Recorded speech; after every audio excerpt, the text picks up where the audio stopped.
Entonces hablaremos esta vez acerca de el libro de Apocalipsis, particularmente sobre un verso que dice, y nos ha hecho para nuestro Dios reyes y sacerdotes y reinaremos en la tierra. La escritura debe ser interpretada desde su interioridad. Es decir, el significado profundo de lo escrito. ¿Cuál es el significado profundo de lo escrito? Es lo que está escrito. Más allá de lo que está escrito hay un mensaje codificado, un mensaje interior. Nosotros, por ejemplo, los quiteños son especialistas en el doble sentido. El doble sentido es contar una determinada historia que nos parece, hasta que no termina, nos parece que está hablando de algo diferente. Pero cuando termina, nosotros encontramos la verdadera intención de lo que está hablando, la intención oculta de lo que está hablando. La escritura es algo parecido. Con lo que está diciendo, con lo que está contando, con una historia que parece ser real, en realidad nos está contando un mensaje interno. Y ese mensaje interno tenemos que descifrarlo. Vimos en la reunión anterior lo que ocurre en lo que conocemos como el Jardín del Edén. Ocurrió aparentemente, y desde mi punto de vista, lo que trato de compartir con todos, es de que la escritura debe ser analizada desde un aspecto interior. Es decir, el Jardín del Edén, que aparentemente es la historia de la humanidad, de cómo comenzó una primera pareja, sigue siendo la historia de la humanidad, pero de cada uno de nosotros. Es decir, la Biblia es un libro al que debemos tomarle sin el tiempo, que parecería que nos está describiendo algo desde mucho atrás, algo que posiblemente ya pasó, pero en realidad nos sigue contando algo que sigue ocurriendo en el presente. Entonces, nosotros hablábamos de que nuestra interioridad, nuestra alma, nuestra forma, nuestra espiritualidad, está estructurada de alguna forma similar al cuerpo que nosotros tenemos. Entonces, le podemos dibujar nuestro cuerpo un poco así, ¿no? Que tenemos una cabeza y tenemos un cuerpo. A esta cabeza, en la cabeza normalmente está la inteligencia. Entonces a esta cabeza le vamos a llamar las facultades intelectuales. ¿Sí? Las facultades intelectuales.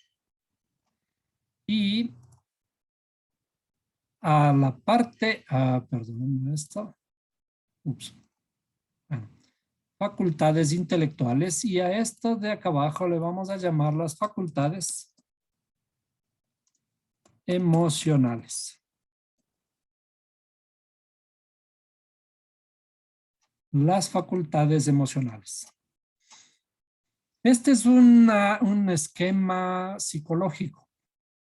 Es una estructura, es un gráfico representativo, no es funcional, no es no es lo que somos físicamente, sino es una representación. ¿Por qué se le llama a la parte de abajo, a esta parte gordita, por qué se le llaman las facultades emocionales? Porque las emociones están ligadas básicamente a nuestro corazón, a lo que conocemos como el corazón. El corazón al corazón se le asocian las emociones. En realidad, esta asociación sigue siendo una asociación psicológica relacionada con nuestro cuerpo, con nuestro cerebro. Es decir, esta representación de una cabeza, en cierta forma, y de un cuerpo, en realidad corresponde a los dos hemisferios cerebrales. Entonces tenemos un hemisferio izquierdo y un hemisferio derecho que están separados. Entonces, esta es de alguna forma la dualidad que aparece en nuestro cuerpo. Físicamente hay dos hemisferios, dos ojos, dos oídos, dos brazos, dos piernas. Gran parte de nuestra estructura física es doble. ¿Mm? Y esa dualidad está primeramente en nuestra cabeza con dos hemisferios, el hemisferio izquierdo y el hemisferio derecho. ¿Bien? ¿Qué ocurre en nuestra interioridad? En nuestra interioridad existe una especie de especialización aquí, una especialización de lo que se dedica el hemisferio izquierdo y lo que se dedica el hemisferio derecho. Este es el resultado de, mejor dicho, esta representación que tenemos a la izquierda es el resultado de lo que tenemos aquí arriba en la cabeza. Entonces, esto en realidad deriva a esto de acá. Es decir, las dos representaciones son la misma. Lo que tenemos arriba, representado como facultades intelectuales, es el hemisferio izquierdo. Y lo que tenemos representado como facultades emocionales es el hemisferio derecho. Entonces, más o menos podríamos poner así, ¿no? ¿Qué son nuestras facultades intelectuales? En realidad estamos extremando, digamos, ciertos conceptos, ¿no? Pero nuestras facultades intelectuales están asociadas al razonamiento. Entonces aquí nosotros razonamos. ¿Sí? El razonamiento es básicamente lo que corresponde al hemisferio izquierdo. Y el hemisferio derecho está especializado en las emociones. Está especializado en cosas como el arte, como las cosas divinas, la espiritualidad, etcétera, ¿no? Entonces, este hemisferio derecho es más bien emocional. Las emociones. El grave problema del ser humano es de que debido a nuestro crecimiento, a nuestro desarrollo de la humanidad y al desarrollo personal de cada uno de nosotros también, nuestras facultades emocionales están en un estado desordenado. O sea, somos inicialmente desordenados. ¿Y qué es lo que tenemos que hacer? Aprender en la vida para ordenar nuestras emociones. A eso alude el segundo verso de la Biblia que dice, y la tierra estaba desordenada y vacía. Entonces, y la tierra estaba desordenada y vacía. ¿Sí? Vacía, perdón, vamos a ponerle. ¿Qué es lo que estaba desordenado y vacío? Estaba desordenada nuestra tierra, ¿no? Nuestra tierra, nuestras emociones, nuestra parte interna. En realidad, aquí digamos el hemisferio derecho. Entonces, ¿cuál es el trabajo que tenemos que hacer? ¿Qué es lo que la Biblia nos dice desde el inicio, desde el jardín del Edén? Desde el jardín del Edén, después de la caída, Dios le dice al Adán, y ahora vamos a comenzar a interpretar un poquito más, sí, vamos a ponerle ahí. Dios le dice al Adán, en hebreo es Adán, Dios le dice al Adán, al varón, le dice que tiene que trabajar la tierra. Con esfuerzo, con el sudor de tu frente trabajarás la tierra. Es decir, con el sudor de tu frente trabajarás tus facultades emocionales. ¿Sí? Y a la mujer le dice, a la mujer, vamos a ponerle aquí la mujer que es Eva, ¿no? Eva en hebreo es Javá. Vamos a poner el nombre hebreo. A la mujer le dice, con dolor parirás tus hijos. ¿Qué significa eso de con dolor parirás tus hijos? Que estas facultades emocionales que están originalmente desordenados y vacíos, para transformarse cuando las facultades intelectuales comiencen a trabajar la tierra va a dar frutos. Y los frutos son los frutos de la mujer, que cuando la mujer dé frutos va a sufrir para dar un hijo. Entonces, ¿qué es el hijo? El hijo es la transformación. Entonces, la mujer tiene que sufrir. Y además Dios le dice a la mujer, y tu deseo será para tu marido. ¿Qué significa esto de que tu deseo será para tu marido? Que las facultades intelectuales tienen que subyugar, tienen que controlar a las facultades emocionales. Lastimosamente nosotros no somos así. Lastimosamente somos muy emocionales. Cuando una persona nos insulta, aflora de nosotros ese descontrol, ¿no? Sale lo que no queríamos que salga. Perdemos el control, perdemos la razón y podemos cometer actos sin razón, actos de locura. Este descontrol hace que nuestro cuerpo, toda nuestra funcionalidad, estamos hablando de todo lo que está metido en nuestro cerebro, ¿sí?, esté dominado por las emociones. Como decía, somos seres emocionales. Si es que las emociones nos dominan, hemos anulado al razonamiento. El razonamiento está anulado y estamos presa de nuestros impulsos, presa de nuestras emociones, presa de nuestro egoísmo. En ese estado, en realidad, de una forma, de una forma visual, en este gráfico, las facultades emocionales estarían arriba. ¿Por qué? Porque son las que dominan. ¿Qué es lo que Dios quiere de nosotros? Dios quiere, como le dijo a Adán, que trabajemos nuestra tierra, trabajemos nuestras emociones, ¿no? Que hagamos un ejercicio de razonamiento para controlar nuestras emociones. Las emociones son el más grande tesoro. Entonces aquí le vamos a poner a esto como el más grande tesoro del ser humano. El tesoro está en nuestra interioridad, está guardado en nuestro corazón, pero tenemos que descubrirlo.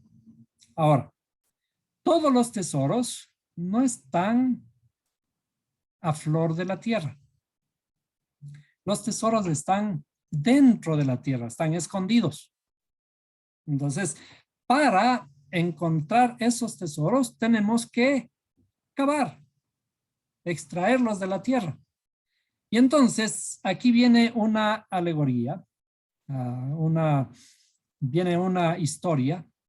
El reino de los cielos es semejante a un rey. Esto es un cuento al estilo de Indiana Jones. El el rey tenía un hijo. Y este hijo, el príncipe, ya estaba en edad de un jovencito que ya próximamente tenía que ser rey. Pero el príncipe, ¿qué tiene que hacer? Tiene que aprender las cualidades de un rey. Entonces, el rey, y vamos a comenzar a ir poniéndole, vamos a ponerle por aquí arriba.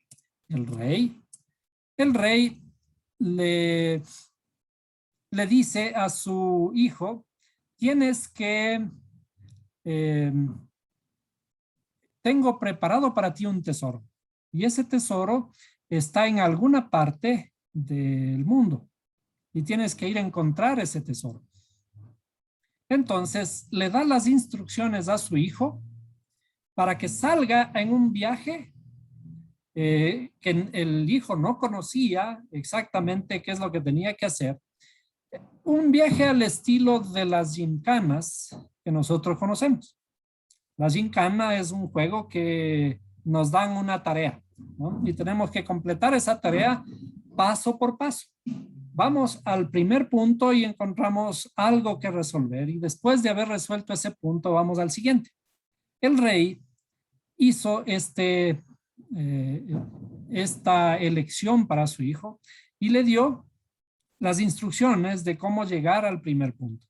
Entonces, muy emocionado sale el hijo y hasta llegar al primer lugar en donde le indica el rey. Y allí encuentra algo que tiene que resolver, ciertas cosas que tiene que aprender, ¿sí? Inclusive ciertas cosas que tiene que conquistar en ese lugar.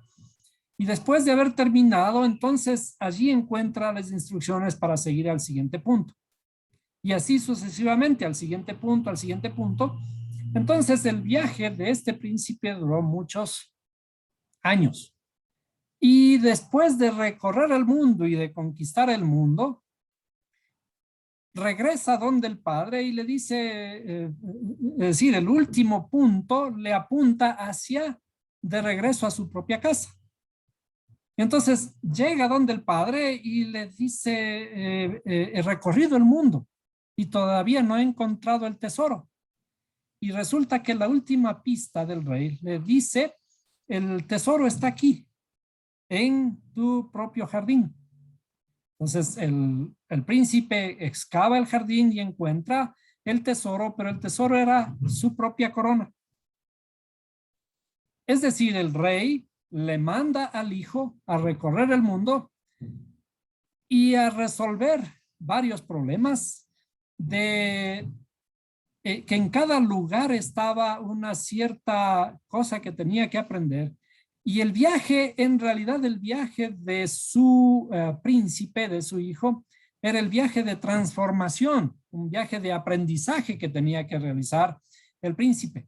Y cuando retorna el príncipe a su casa, se da cuenta de que el tesoro estaba en su propia casa. ¿Por qué? Porque ahora el rey le da el trono a su hijo y le corona a su hijo. Es decir, el viaje del príncipe era el viaje de aprendizaje que tenía que realizar el príncipe para transformarse en rey.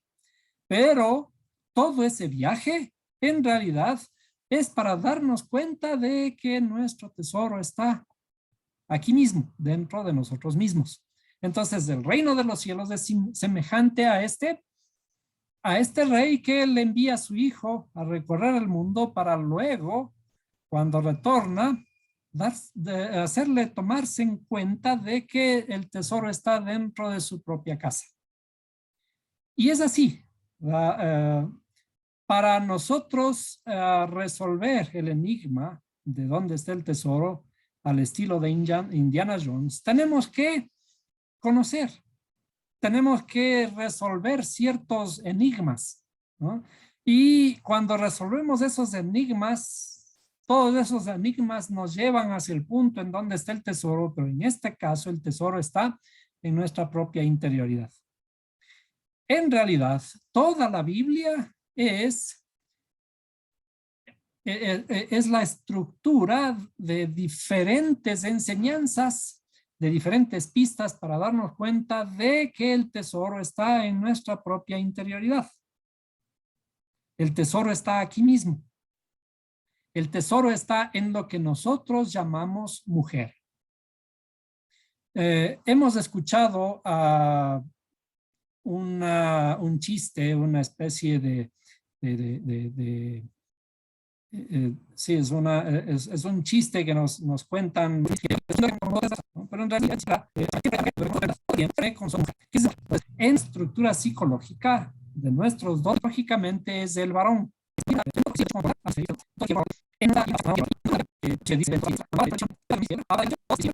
A la derecha de Jesús cuando estaba crucificado y el mal ladrón que estaba a la izquierda. El mal ladrón le increpa, le dice, ya pues sálvate a ti mismo. Ya que eres Dios, sálvate a ti mismo. Y el de la derecha le dice, ten piedad de mí, actuando de una forma más razonable, ¿no? Le dice, ten piedad de mí, acuérdate cuando estés en tu reino. Entonces, a esto se refiere toda la escritura que está configurada en esta forma. Todo lo que está en la derecha son bendiciones, todo lo que está en la izquierda son maldiciones, pero está hablando de alguna forma que la mujer es un estado de maldición inicial. Cuando decimos de maldición inicial, no significa que debe quedarse ahí. Y cuando digo la mujer, no estamos hablando de las mujeres, el sexo femenino. Estamos hablando de la interioridad del ser humano, de lo que está dentro de nosotros, que es el aspecto femenino, el aspecto emocional. Por eso, cuando en la escritura dice que a las mujeres no se les permite hablar en la congregación, no es un anuncio machista del apóstol Pablo. ¿Sí? No dice que así debe ocurrir, ¿no? Lo que está diciendo le está recordando a personas judías que conocen esta estructura de cómo está conformada la Biblia. A lo que se le llama mujer son a las facultades emocionales. Nosotros, los varones, tenemos una mujer interna en nuestro corazón, lo que llamamos nuestro corazón, que en realidad corresponde a nuestro hemisferio derecho. Y las mujeres también. Las mujeres tienen la misma estructura psicológica. Aquí arriba, la cabeza es algo llamado varón, varón y mujer. Y entonces, a este estado, cuando el Adán, cuando el varón, la inteligencia controla las facultades emocionales, a ese estado se le conoce como el estado rey. ¿Quién es un rey? Hablando en términos, en términos de los que conocemos, un rey. Un rey tiene una tierra, gobierna una tierra, gobierna un pueblo. ¿Sí? Esa tierra es nuestra interioridad. Entonces nosotros para poder ser reyes, debemos gobernar nuestra propia tierra. ¿Sí? ¿Cómo gobernamos nuestra propia tierra? Con nuestras facultades intelectuales. Por eso en la escritura, como leímos en el Apocalipsis, dice, y Dios nos ha hecho para él un reino o reyes y sacerdotes. Nos ha hecho reyes y sacerdotes. ¿Y qué es ser rey? Si le aplicamos este término a la literalidad, ser rey, imaginemos en esta tierra, muchos reyes necesitan muchos reinos. ¿Ah? Existirá tanta tierra en el mundo, en la tierra, en nuestro globo, para tantas personas que van a ser reyes. Y además, si es que vamos a ser reyes de un territorio, de un reino siempre tiene fronteras. Y cuando hay fronteras, ya pueden haber conflictos. Cuando establecemos una frontera, mi reino es de aquí hasta el río tal, etcétera, siempre que ya establecemos una frontera, ya van a haber conflictos. Conflictos con el vecino. Es que ese reino es más lindo que este, o allá tiene más agua y yo no tengo tanta agua, y ya van a comenzar los conflictos. Vamos a querer conquistar el otro reino. El Creador quiere que nosotros seamos reyes de nuestro propio reino, de nuestra propia interioridad. Es decir, que exista armonía en nuestra propia interioridad para que la tierra que está dentro nuestro podamos encontrar ese tesoro que está guardado dentro de nosotros. Por eso hay un verso en Isaías que dice que nosotros somos un especial tesoro. Somos la niña de sus ojos. ¿Sí? Dice que el Creador nos trata a nosotros, que somos, dice que los ríos no te anegarán. Si confiamos en Él, dice tú vas a poder hacer cosas hermosas, ¿no? Porque hay un tesoro dentro de ti. Y el mismo Jesús habla de que haremos maravillas. ¿Cuándo haremos maravillas? Cuando exista un orden, cuando seamos reyes, cuando nuestras facultades intelectuales puedan gobernar nuestras facultades emocionales. Pero ¿qué ocurre? Ahora entramos en un tema muy candente en la actualidad, que las religiones toman los escritos, sea la Biblia o sea el Corán o cualquier otro libro, los escritos sagrados los toman literalmente tal como están descritos.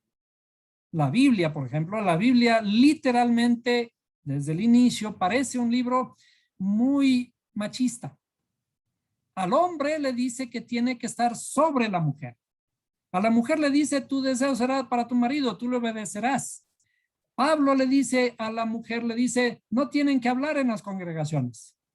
Y Pablo le dice también, la mujer solo se salvará engendrando hijos. Eso parece en la literalidad un asunto machista, directamente machista. Entonces, cuando tomamos la Biblia en la literalidad, llegamos al extremo de decir que las mujeres tienen que estar sometidas al varón, sujetas al varón. Y entonces allí aparecen todas las grandiosas ideas machistas de los varones, que les ponen reglas y normas a las mujeres que no tienen que verse las mujeres ni siquiera en la rodilla. Cuando nosotros vemos en las noticias de estos momentos en Afganistán, hay un montón de prohibiciones que se vuelven a poner para mandar al país 50 años atrás, 100 años atrás, muchos años atrás. Y todo lo que las mujeres ganaron en Afganistán, por ejemplo, hay mujeres que son alcaldesas. Y una de ellas dice, estoy esperando que vengan a matarme. Porque al implementar las leyes retrógradas, machistas, de los varones que creen en libros sagrados, que les facultan a dominar a las mujeres, esas ideas retrógradas hacen que impiden que la mujer pueda estudiar, que la mujer pueda mirarse la cara solamente, que pueda manejar, que pueda ir de compras, que pueda estudiar, ir a una universidad. ¿Por qué? ¿Por qué tiene que haber diferencia entre varón y mujer?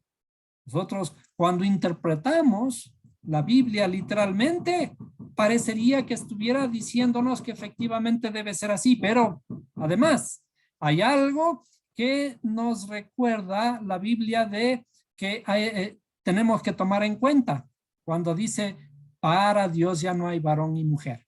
Y por ejemplo, si regresamos al versículo inicial que habíamos leído, estábamos leyendo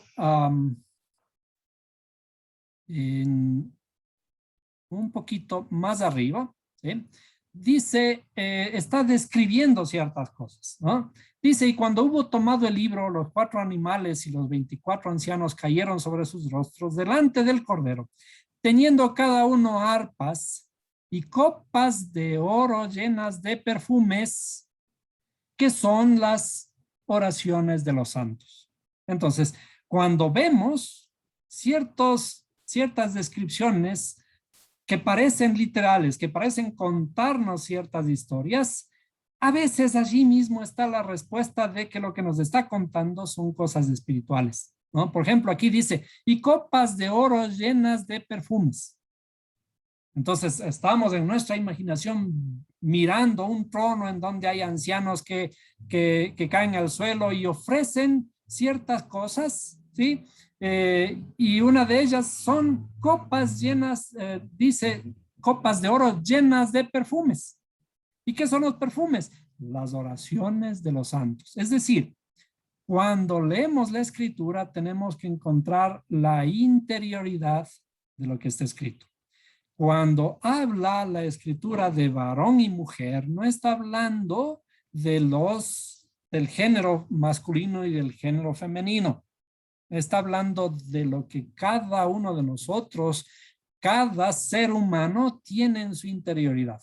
Y esto está acorde con las ciencias, con la psicología.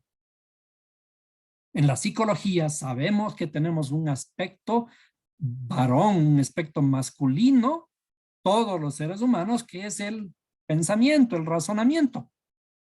Pero hay algo que es más asociado a las mujercitas, pero que todos tenemos, que son nuestras emociones y nuestros sentimientos. Entonces, la escritura tiene que ser analizada más allá de lo que parece decir.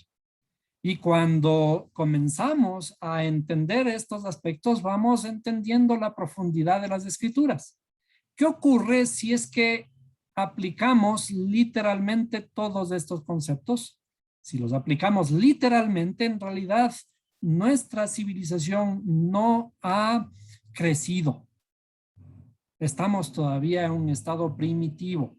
Y es por eso que a nosotros, el resto del mundo, estamos mirando lo que ocurre en Afganistán en este preciso momento como algo retrógrado, que están regresando hacia atrás en el tiempo. Y esto obviamente va a afectar a todo el mundo.